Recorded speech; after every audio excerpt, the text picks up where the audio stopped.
Salut à toutes et à tous et bienvenue dans ce nouvel épisode du coin du Chef Hop. Cette semaine, on va voir ensemble comment tourner de jour des scènes qui se passent normalement de nuit dans le récit que vous êtes en train de filmer. Il faut savoir qu'il y a des contraintes techniques, budgétaires qui empêchent parfois de tourner véritablement des scènes en pleine nuit, dans une nuit réelle, et donc il y a des alternatives à ça, et ce que je vous propose c'est qu'on fasse un petit tour dans cet épisode de toutes les techniques qui nous permettent de filmer de jour des scènes de nuit. Allez, c'est parti.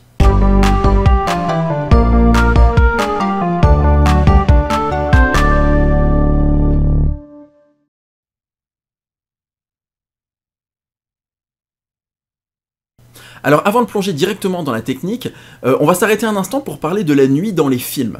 Je vous recommande à ce sujet un article d'une chef opératrice française qui s'appelle Diane Plat. Elle a écrit cet article sur le site de l'Union des chefs opérateurs. Cet article s'intitule « La nuit au cinéma ». Et quand on lit cet article, on assiste à une réflexion qui est celle de dire que finalement, la nuit dans les films, c'est plus une convention qu'une réalité. En effet, dans les films, la lumière elle est bleue quand il fait nuit, la lune envoie une lumière bleutée, alors qu'en réalité, la lune elle reflète la lumière du soleil. La lune c'est un astre qui est plutôt blanc que bleu, et il n'y a pas du tout de lumière bleue dans ce qu'on voit en pleine nuit. Même si on peut en avoir l'impression, et on viendra sur le sujet juste après. Et donc ce qui est intéressant, c'est que si on prend comme considération que, effectivement, la nuit c'est plus un accord entre la réalisation, le scénario et l'image avec le spectateur, plutôt que quelque chose de véritablement concret et réaliste, eh bien on peut se permettre un petit peu de détourner la nuit et de la représenter de plein de façons différentes. Pourtant, il est vrai que quand on sort dehors en pleine nuit, on a bien l'impression d'être entouré par un environnement qui est plutôt de couleur bleue. Et bien ça s'explique grâce à quelque chose qu'on appelle l'effet de Purkinje, du nom d'un scientifique tchèque, Jan Evangelista Purkinje, qui a étudié énormément de choses sur le corps humain, il a fait des découvertes très importantes sur le cœur notamment, mais il a aussi observé que l'œil humain percevait bien plus facilement la couleur rouge en plein jour, alors qu'en pleine nuit, c'est plutôt le bleu qui va prédominer. Ce qui expliquerait tout simplement, grâce à des questions de fréquence de couleur et de lumière qui atteignent notre rétine, notre œil imparfait d'être humain, ça explique pourquoi on a une tendance à percevoir plutôt de manière bleutée la nuit, alors qu'en plein jour, finalement, on n'a pas cette sensation d'être entouré par un environnement bleuté. Donc si on part maintenant de ce principe-là, on sait à la fois que le cinéma, la nuit au cinéma, c'est ni plus ni moins qu'une convention, mais qu'on a dans notre inconscient une perception de la nuit qui est plutôt bleutée, même si physiquement c'est pas la réalité, c'est ainsi que nous on l'aperçoit, eh bien on va régler notre caméra en réfléchissant à reproduire cette convention. Pour ce qui est donc de cet effet-là, on va travailler sur une première chose qui est la température de couleur. On a fait une vidéo sur le sujet, donc je ne vais pas m'étendre sur la température de couleur, mais ce qui va être intéressant, c'est de régler votre caméra, si c'est une caméra numérique, sur une température de couleur assez basse, par exemple 2000 Kelvin. Ça veut dire que l'ensemble de votre image va être d'un coup très très bleu. Si vous êtes en pellicule, vous pouvez utiliser des filtres de conversion, comme les filtres Raten, on en a aussi parlé dans la vidéo sur les températures de couleur, pour forcer votre pellicule à aller vers le bleu. Vous pouvez même mettre plusieurs filtres les uns devant les autres, de sorte à vraiment insister sur ce côté bleu de votre image. Ça c'est une première chose. On va bleuter notre image, ce qu'on va vouloir filmer. Ensuite, il va y avoir quelques contraintes. Si on est avec une journée plein soleil, par exemple, il ne faut évidemment pas voir le soleil dans l'image, sinon ça va créer quelque chose qui, d'un point de vue narratif, va sortir le spectateur, et même s'il est prêt à accepter qu'on puisse filmer la nuit en plein jour, s'il y a le soleil dans l'image, si c'est pas un film de science-fiction, ça va poser quelques problèmes.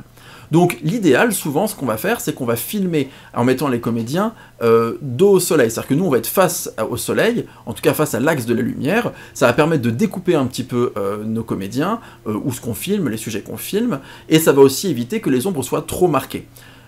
Ceci étant dit, si jamais vous souhaitez filmer de côté, etc., vous pouvez avoir des ombres. On peut imaginer que la Lune produit des ombres. Normalement, si vous êtes en train de faire ce que je fais, vous vous retrouvez avec une image qui est bleue, qui est axée correctement, mais qui est encore beaucoup trop détaillée. Un des éléments hyper intéressants quand on filme la nuit, c'est qu'on perd du détail. Et c'est normal, notre œil perd de la perception, donc on va perdre du détail.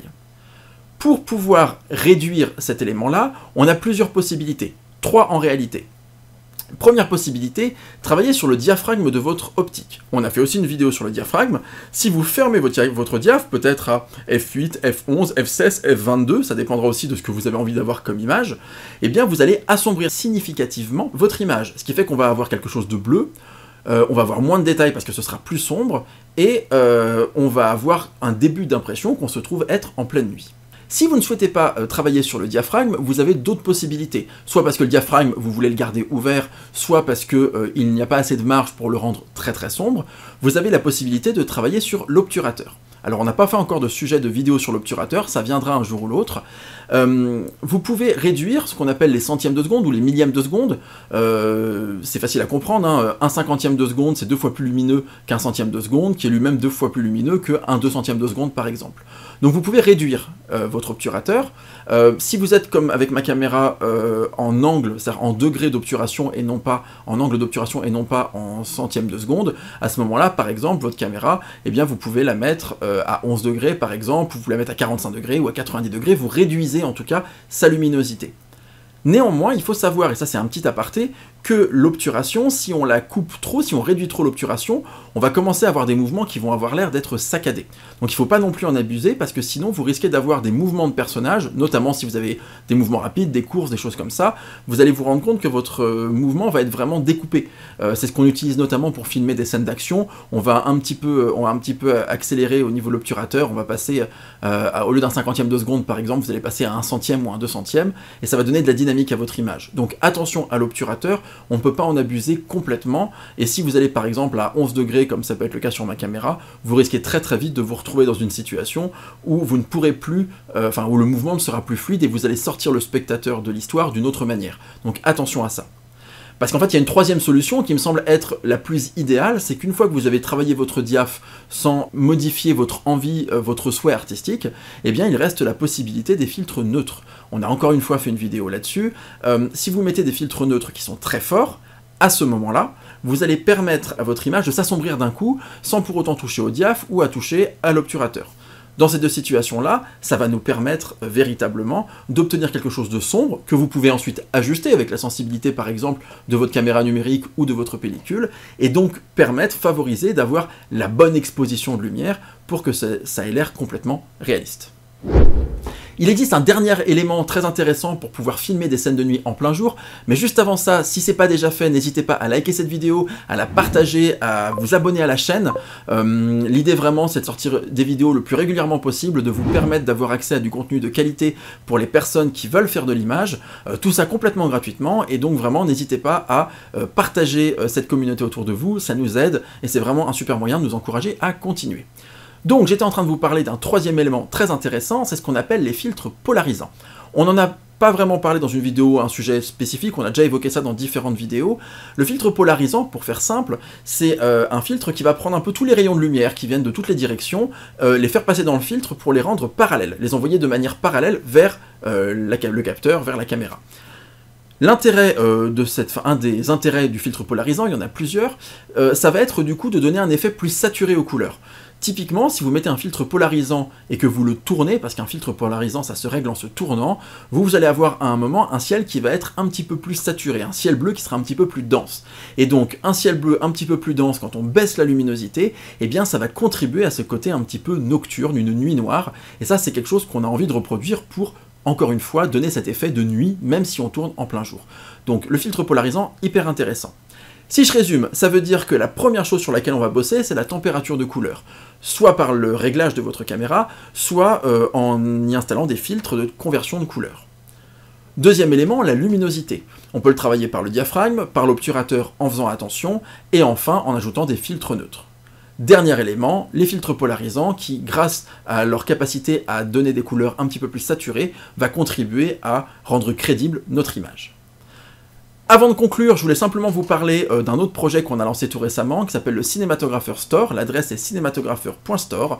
Vous y trouverez tout un tas d'objets d'occasion à des prix vraiment intéressants, qui permettent aux personnes qui veulent faire de l'image d'avoir accès à du matériel sans qu'ils aient à vendre un rein, sans qu'ils aient besoin de se retrouver dans une situation financière compliquée. En ce moment, on a des posemètres pour 20 €, 25 €. C'est des posemètres anciens, mais c'est des posemètres de la marque Sekonic qui fonctionnent tout aussi bien que les posemètres d'aujourd'hui. Donc, si vous avez envie d'avoir une cellule pour pas cher, eh bien, allez faire un tour sur cinématographeur.store, c'est vraiment un endroit où vous trouverez, j'espère, des choses qui pourront vous satisfaire à des tarifs très intéressants, et on a même maintenant des pins vintage, parce qu'on adore les pins chez Le Coin du Chef Hop. Voilà. Allez, voilà pour cette vidéo sur comment tourner une scène de nuit en plein jour. J'espère qu'elle vous aura intéressé, qu'elle vous aura plu, qu'elle vous aura appris des choses. Encore une fois, n'hésitez pas à la partager autour de vous, à vous abonner à la chaîne, à liker la vidéo, à vous abonner à notre compte Instagram.